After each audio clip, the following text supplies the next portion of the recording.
Assalamualaikum, magandang araw ka Bangsamoro. Mga usapin, isyu at kaganapan patungkol sa Anti-Terrorism Act of 2020, peace process at decommissioning sa rehiyon ng Bangsamoro, ating tatalakayin kasama si Atty. Lanang Ali Jr., Majority Floor Leader ng Bangsamoro Transition Authority Parliament. Assalamualaikum, sir. Waalaikumsalam. Magandang Bismillahirrahmanirrahim. Assalamualaikum warahmatullahi wabarakatuh. Magandang araw po sa ating mga kababayan, lalo-lalo na sa mga kasamahan natin, mga Bangsamoro, Lumads at mga Kristiyano nating kababayan. Yes. Sir, sa pagkakapasa ng Anti-Terrorism Act of 2020, maraming gustong malaman kung ano ang mga posibleng hakbang ng Bangsamoro government patungkol dito. Yes. Unang-una, tayo ay nagpasa ng ating resolution, yung BTA Parliament, BTA Resolution number 77, na kung saan ay naglabas tayo ng ating sentimento sa batas na ito na tinatawag nating Anti-Terrorism Act of 2020. Bagamat marami sa ating mga kasamahan sa BTA Parliament ang nag-aalinlangan na sumuporta sa resolution na ito, pero nakuha natin ang suporta ng 80 na members ng Parliament. Ano yung mga kanilang pag-aalinlangan? Unang-una, ang BTA Parliament members ay appointed ng Presidente. So, nangangamba sila na baka ma-misinterpret ito ng Presidente na hindi tayo sumusuporta sa kanyang programa o polisiya. Kaya nilinaw natin doon sa resolution na yon, meron doon isang whereas clause na ang Bangsamoro government ay patuloy na sumusuporta sa inisyatibo, programa at polisiya ng ating national government, lalong-lalo na sa ating Presidente, si President Rodrigo Roa Duterte. Bagamat meron tayong mga ilang provisions na pinangangambahan na baka magamit ito sa or maabuso ito ng mga law enforcement agency. Pero sa matotal, kami ay sumusuporta. Lahat naman tayo ay ayaw natin ng terrorism. No? Ang terrorism ay hindi lokal na problema, kundi ito problema ng buong mundo. So lahat ng polisiya ng ating mundo laban sa terorismo, ang Bangsamoro government ay sumusuporta dito. Ano yung mga provisions na nakalagay sa batas na yan na pinangangambahan natin mga abuso? Unang-una yung vague at malawak at malabong definition ng terorismo na maaaring madamay ang isang pangkaraniwang Bangsamoro na kung saan ay based sa ating experience ay nagiging biktima ng mga maling paratang na terorista daw sila. Pero sa katapusan ng kanilang hearing sa korte ay nalalaman din na sila ay inosente. Yun. Pangalawa na pinangangambahan na maabuso ay yung provision na pwedeng mag-issue ng arrest warrant ang Anti-Terrorism Council na kung saan according sa atin, sa mga abogado natin, lalong-lalo na yung mga kasamahan nating BTA members na abogado, nakalagay sa ating saligang batas na ang pag-issue ng warrant of arrest ay kapangyarihan ng korte at hindi ang executive department, lalong-lalo na ang Anti-Terrorism Council. Ang pangatlo na pinangangambahan nilang maabuso ay yung pagdetene o yung pag-hold or pag-detain sa isang suspected na terrorist. Nakalagay sa ating saligang batas na maximum of 3 days lamang pwedeng i-detain or ikulong ang tao. Kung hindi ito makasuhan ng within 3 days ay dapat palayain. Pero dito sa batas na ito nakalagay na pwedeng ma-detain ang isang suspected terrorist sa loob ng 14 days. No? 14 days hanggang 24 days. Depende sa resulta ng investigasyon. According sa mga abogado nating kasamahan, ito ay isang taasang paglabag sa Constitution ng Pilipinas. Pero ang may kapangyarihan para sabihin na constitutional or unconstitutional ang isang batas ay ang Supreme Court of the Philippines lamang. Kaya po nasa mga tao na po yan na lalong-lalo na mga human activists, human rights activists na magsampa ng petition na maaaring questionin ng batas na ito. Pero kung ang tatanungin niyo po ay ang BTA Parliament, sa akin sa pamamagitan ng Majority Floor Leader ng Parliament ay wala po kaming plano na questionin ito sa Supreme Court dahil kami po ay parte ng gobyerno, no, at ang nag-appoint sa amin ay ang national government sa pamumuno ng ating presidente. Pero yung mga kasamahan nating MP na gustong magpahayag ng kanilang saloobin laban sa batas na ito or pabor sa batas na ito ay nasa individual na po nilang desisyon yan. Pero as an institution ng BTA Parliament ay wala po kaming plano na mag-question sa Supreme Court. Hayaan po natin ng mga grupo ng mga tao, lalong-lalo na yung mga human rights activists na mag-question ito sa Supreme Court. It is very uncomfortable from our side na kami ay part ng gobyerno at questionin namin ng polisiya ng gobyerno. Hindi po pwede yan, hindi magandang tignan yan. Pero sumatotal, no? Sumatotal ang aming nais na suggestion or suggestion, mas magandang mag-usap po ang ating Presidente Duterte at ang ating Chief Minister upang malinawan at may paliwanag ng mabuti ang nilalaman ng batas nito. Pangalawa, suggestion namin ay maging member ng Anti-Terrorism Council ang ating Chief Minister o ang Bangsamoro government para sa pag-implement ng batas na ito. Yun po ang nakita namin na solusyon para mapanatag ang agam-agam ng ating mga kababayan, lalo-lalo na mga Bangsamoro, na siyang pangkaraniwang biktima ng maling tagging, paghusga na terorismo ang isang Bangsamoro.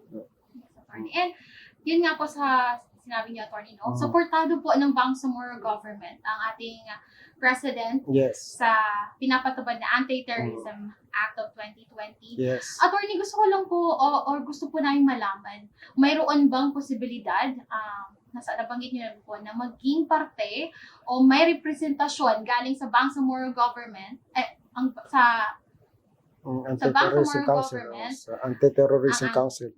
Yes, so yun po ang unang-una na gusto nating mangyari na magkaroon ng representative sa Anti-Terrorism Council.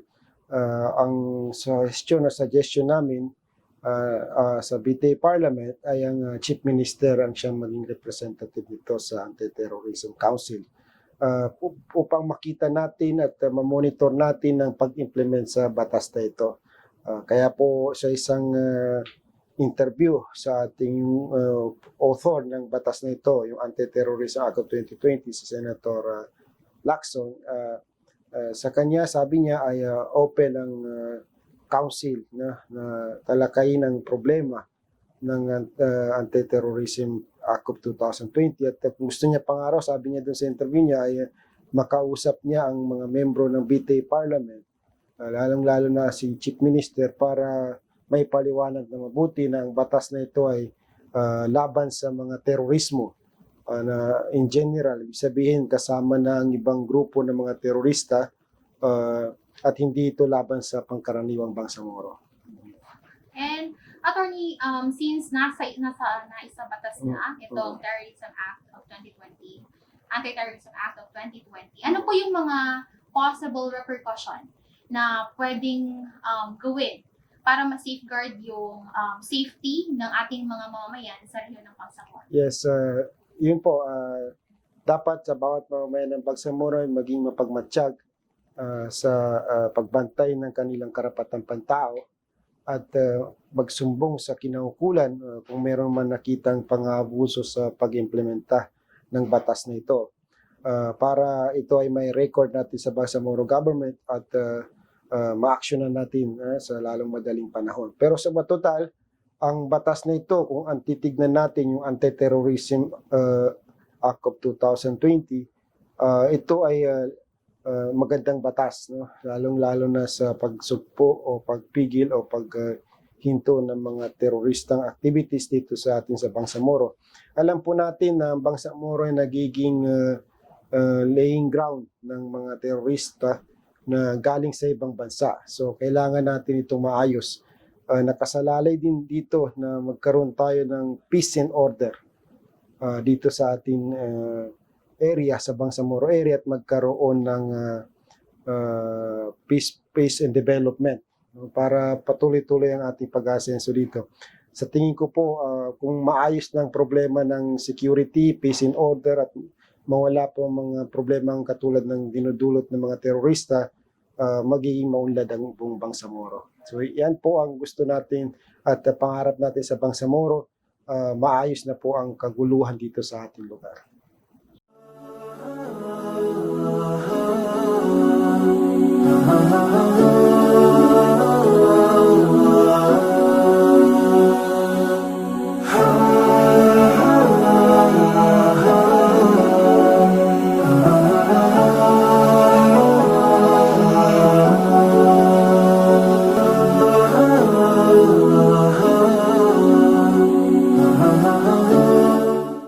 Attorney, ano na po ang estado ng peace process sa gitna ng pamahalaang sa national government and MILF? Yes, unang-una yung peace process natin ay natapos na po yung peace negotiation nung nagkapirmahan tayo sa Comprehensive Agreement on the Bangsamoro noong March 27, 2014. Kaya po sa panahon na ito ay panahon na po ng implementasyon ng peace process, peace agreement. Yung peace agreement natin na tinatawag nating CAB, no? Kaya nag-iba o nag-change yung nomenclature or tawag sa panel ng gobyerno at panel ng MILF. Tinawag na po itong GPH Peace Implementing Panel at ang MILF Peace Implementing Panel dahil nasa panahon na tayo ng pag-implement ng ating peace agreement. Ngayon, pinag-uusapan ngayon ang dalawa kasi ang implementation ng peace agreement, isang political aspect at saka isang yung normalization aspect. Yung political aspect ay ito yung nangyayari ngayon, yung Bangsamoro Transition Authority. Para po sa kaalaman ng ating bayan, kaalaman ng ating mga kababayang Bangsamoro, ang ginagawa po namin sa Bangsamoro Transition Authority ay alinsunod sa pinirmahang peace agreement. Hindi po kami nandito para gumawa ng bagong daan, kundi i-implement yung ano yung napagkasunduan ng gobyerno ng Pilipinas at ng MILF. Kahit yung Bangsamoro Transition Authority per se, yung pangalan pa lang, ay nakalagay yan sa peace agreement. Nakalagay yan sa normalization documents ng peace agreement. So, sa political aspect at saka normalization aspect, yan ay side by side yan.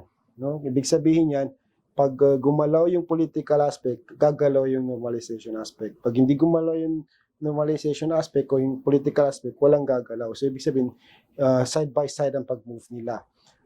Nakalagay po yan sa peace agreement. Halimbawa, nakalagay sa peace agreement yung 4 na stages, no? Yung 4 na paraan para ma-implement yung normalizations. Yung number 1, the moment na maka-file yung BBL noon, ng Bangsamoro Basic Law sa Kongreso ng Pilipinas, ito ay ma-certified ng ma-endorse ng Presidente sa House of Representatives at sa Senate, magkakaroon ng symbolical decommissioning na nangyari noong July 15, 2015 sa Old Capitol. Pangalawang stage ng normalization ay pagpasa ng batas na ngayon ay Bangsamoro Organic Law na at pagkalabas ng resulta ng plebiscite at pagtatag ng Bangsamoro Transition Authority, pag-appoint ng members nito at ng Chief Minister at ang mga members ng BTA ng ating Presidente ay magdi-decommission ang MILF na 30% ng kanyang mga combatants, which is nangyari na po noong September 2019. Nagkaroon tayo ng 30% decommissioning. Ang total na number ng MILF na diniklara ng ating Chief Minister, ang chairman ng MILF, ay 40,000 na combatants na MILF. No? So 30% ito ay 12,000. So may 12,000 combatants and their weapons na yung weapons naman ay 2,100 ang na-decommission na weapons. Kasi ang diniklara ng MILF na weapons ng BF nito ay nasa 7,000 na weapons, no? 7,000 weapons and 40,000 combatants. So nag-success po 'yun noong September 2000 starting to September 2019. Yung third na stage ng decommissioning na nakalagay sa peace agreement ay yung upon the establishment of the Bangsamoro Police and operationalizing the Bangsamoro Police ay magde-decommission may MILF ng 35% ng kanyang combatants at ng weapons. At stage 4, pag na-implement na ang peace agreement in letter and in spirit at upon the execution of the exit agreement, sabihin ng exit agreement ay isang certification yon na kung saan pipirmahan ng chairman ng peace implementing panel ng MILF at ng gobyerno ng Pilipinas and at kasama na rin ang international third party monitoring yung TPM third party monitoring team at yung certification na yon at saka yung pipirmahan ng IMT pa lang pipirma, International Monitoring Team na implement na ang peace agreement at ang TPMT pipirma na rin doon. Yung natitirang 35% ng MILF combatants and their weapons ay magde-decommission. Sabihin, meron tayong political track na magkahawak yan sila. Parang kadena yan na naghihilahan. No? Natapos na yung second stage ng decommissioning, papasok tayo sa third stage. Yan pong problema. No? Bakit? Ang problema po dyan nakalagay sa third stage na upon the establishment and operationalizing of the Bangsamoro Police, 35% of the combatants shall be decommissioned. Ang problema po, wala po sa Bangsamoro Organic Law ang Bangsamoro Police. Hindi po inaprobahan. Ibig sabihin, hindi po ma-implement ang Bangsamoro Police alinsunod sa nakasulat sa Comprehensive Agreement ng Bangsamoro. So, kung hindi po ito maayos ng ating gobyerno ng Pilipinas at ng MILF, personally, sa tingin ko po ay wala nang susunod na decommissioning doon sa September 2019 na decommissioning. Kasi malino po yan sa peace agreement na nakalagay. Pero sa tingin ko po, as of this time, based sa aking monitoring, ay pinag-uusapan maigi ng gobyerno ng Pilipinas at ng MILF paano ma-implement ang provision ng peace agreement na ito. Hindi ko po alam kung anong strategy ang gagawin nila dito. Pero malinaw ang nakalagay sa peace agreement, sa CAB, sa normalization aspect na dapat meron at magkaroon tayo at may tayo natin ng Bangsamoro Police. No, kung hindi natin may tayo ng Bangsamoro Police, hindi na tayo abot sa fourth stage na implementation of the peace agreement. Nakalagay sa fourth stage kasi if the peace agreement has been fully implemented, all the weapons and combatants of the MILF shall be decommissioned. Yan ang isang challenges, no? Challenges. Kung tatanungin niyo ako personally, no? Kailan madi-decommission ng 100% ng MILF? Hindi ko kayang sagutin yan. Kasi meron pa tayong challenges along the way. Sabi ng iba baka sa 2022. Personally, sa tingin ko medyo malabo yun dahil may problema pa tayo sa implementation nito. Pero nasa kamay na po yan ng ating mga peace implementing panel, paano nila ayusin yung challenges at problema na yan. Continuous negotiation naman, open naman ang communication ng both panels at inaayos nila yan. So yun ang challenges natin, no? Sa peace process na to, sa peace implementation na to. Yes. Regarding po din po sa decommissioning, attorney, isa din po sa concern ng ating mga decommissioned combatants is yung benefits na matatanggap nila. Di umano, yung ibang benefits ay hindi pa po nila natatanggap. Yes. Ano po yung mga explanation dito? At ano po ang hakbang ng Bangsamoro? Alam niyo po, isa po yan sa mga masalimuot na issues na dinidiscuss ng peace implementing panel, yung sa normalization, yung sinasabi nilang socio-economic package. No? Problema po yan dahil meron po tayong proposal at ito ay nakalagay sa peace agreement na magkaroon tayo ng yung trust fund. No? para sa mga nadi-decommission na combatants. Pero ang problema dyan, ang gusto ng gobyerno ng Pilipinas na sila na ang aako or magbibigay ng mga benefits at socio-economic package sa mga combatants na whereas pag nakalagay sa ating peace agreement na merong transition, yung sinasabi nilang trust fund para sa decommission combatants na ito ay maglalagak ng pera, no? Ang iba't ibang sasabihin natin na supporters, no? Peace of the friends of the peace process, sabi nila, tulad ng mga international NGOs, yung mga members natin na at sumusuporta sa peace process, no? For example, EU at ibang mga United Nations organs, ito ay magdo-donate sila, maglalagak sila ng pera dito sa trust fund na to, and then itutulong or ibibigay ito in the form of socio-economic package para sa ating mga combatants. Ang nakalagay sa peace agreement, kasama na rin dito yung pera ng national government dito sa trust fund na nagagamitin sa mga combatants natin and their families para maibalik sila from military to ordinary civilian way of life nila.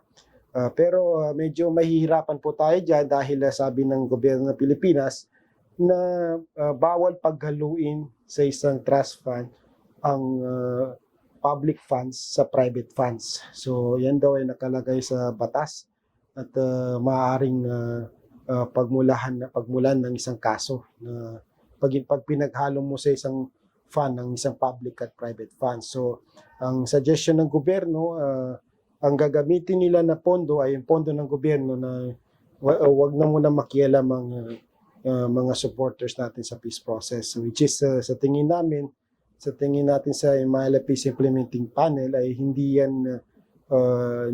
nasusunod kung anong pinagkasunduan sa peace agreement.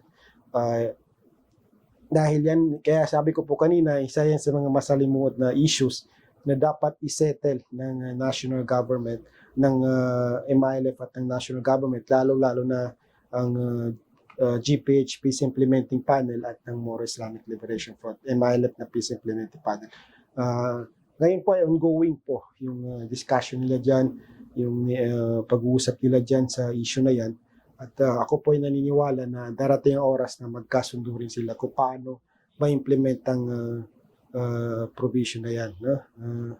Related yan sa issue na yan. So, meron pang mga socio-economic package na hindi pa nare-receive kasi ang pagkasunduan ay 1 million pesos per decommission combatants. Yung 1 million pesos hindi cash yun. Meron dun portion na para sa livelihood, may portion doon na para sa house and lot, no? Basta ang total na socio-economic package ay nasa 1 million pesos.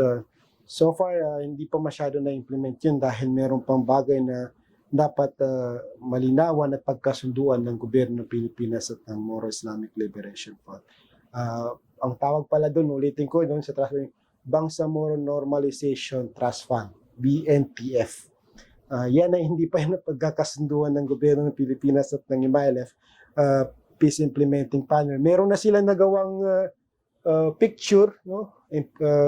Parang nabubuo na yung paano ito gagawin pero hindi pa na-implement kasi based sa nalalaman ko, hindi pa sumasang-ayon ng gobyerno sa BNTF, Bangsamoro Normalization Trust Fund. Ulitin ko, itong BNTF na to, dito ilalagay ng lahat ng mga gustong sumuporta sa peace process, gustong tumulong sa socio-economic package, yung kanilang mga pondo.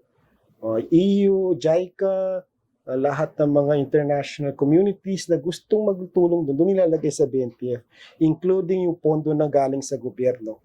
So ang problema po, sabi ng gobyerno ng Pilipinas, ay hindi po pwedeng paghaluin ng public funds at saka private funds dahil labag ito sa batas at pwedeng makasuhan sila ng corruption. Pero sa ganun pa man, patuloy pa rin pong naghahanap ng paraan para maayos ang problema na ito at maging operationalized na ang Bangsamoro Normalization Trust Fund. Yun po ang target natin. Actually, meron na silang na-create na terms of reference, no, dito sa BNTF na yan, pero hindi pa siya tumatakbo. Merong secretariat ng BNTF na siya ang mamumuno at magsusupervise kung paano mag-release ng pondo galing doon sa BNTF na yan. Alam niyo po, marami na pong mga international communities ang gustong maglagak ng pera doon sa Bangsamoro Normalization Trust Fund. Ayan, parang pag-imagine natin yan, para yung ATM account na doon ilalagay yung mga pera. At yung pag-release nito ay dadaan sa secretariat, mag-identify kung para saan ng mga socio-economic activities na pwedeng lang ilabas doon galing sa pondo na yon. Pero sabi ng gobyerno ng Pilipinas, hindi possible yun dahil yun ay labag sa batas. Unang-una. Pangalawa, gusto nila, hanggang ngayon yan ang pinupush nila, na ang maglalagay lang ng pera doon sa Bangsamoro Normalization Trust Fund ay ang gobyerno ng Pilipinas, which is hindi naman tayo sa Moro Islamic Liberation Front, MILF Peace Implementing Panel, na hindi tayo sumasangayon sa ganun. Unang-una dahil ito ay hindi ayon sa napagkasunduan na dapat joint. No? Ibig sabihin, lahat ng gusto maglagak ng pera doon, mag-invest doon para sa future ng Bangsamoro ay papayagan natin. Hindi lang pong gobyerno ng Pilipinas. Yun pa yung problema doon.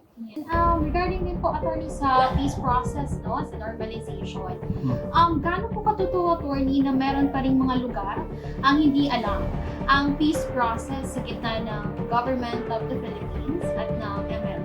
Yes. May posible po ba na ma-extend yung termino ng Bangsamoro Normalization